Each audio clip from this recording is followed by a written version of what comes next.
Welcome to my corner of the internet. This time we're touching on the badass big sister of Team RWBY, Yang Xiaolong.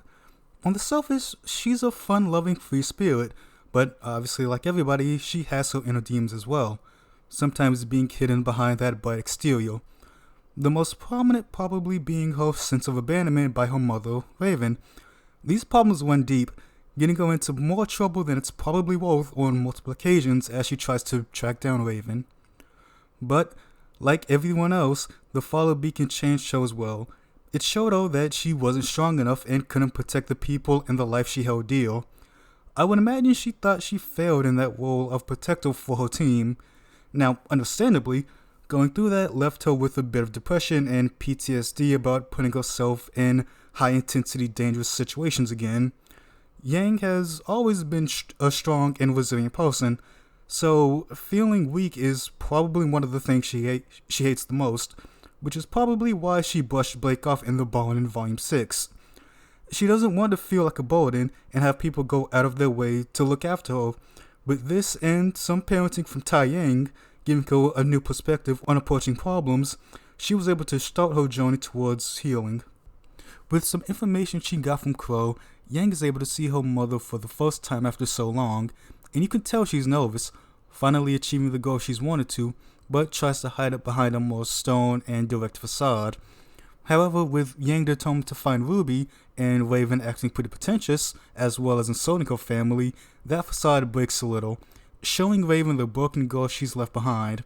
With the portal open, Yang is allowed to leave, but with the thought of not trusting Aspen ringing in the back of her mind, and that's something that stays with her, as she's the one to call her Aspen every now and then, and one of the angriest when they learned the truth about Salem's immortality.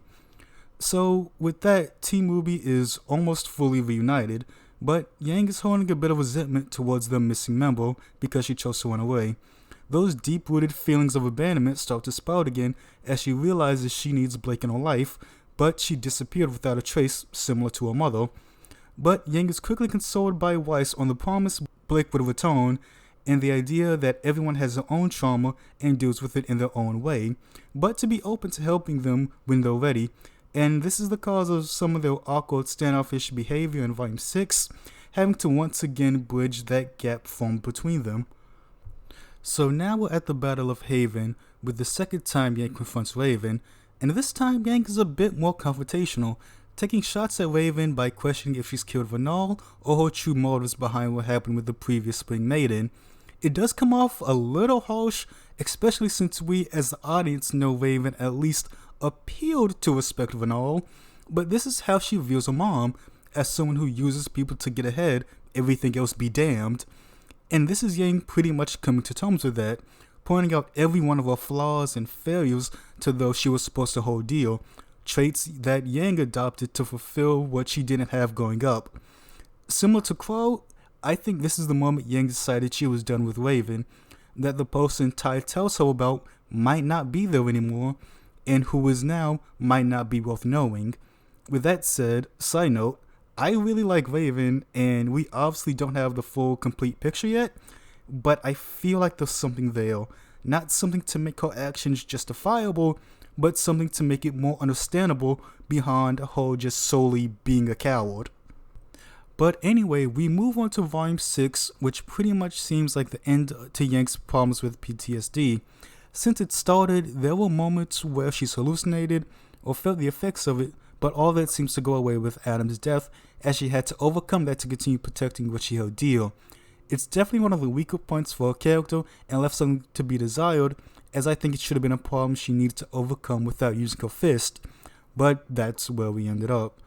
And I know some people wanted Weiss to be in this fight with Adam since he is a victim of the SDC, but I don't think it would have done much to change where she's at narratively. She is aware that their business practices are horrible, and I get how seeing it firsthand would hit her different, but Yang and Blake had to overcome the obstacle that is Adam so they can move forward as individuals and as a unit. Yang has always been a straightforward and caring person, and it's led her to do things like trusting Robin or fighting for Mantle since she's making a noticeable difference. So it's no surprise that she's willing to fight for every life and take hits for her sister. But coming off the loss of Atlas, I'm expecting her to have to do some big sistering to comfort Ruby. Maybe patch things up with Raven even, and to finally kiss Blake, damn it! But I guess we'll wait and see in Volume 9. Anyway, I'll end it here and catch you in the next video. Peace.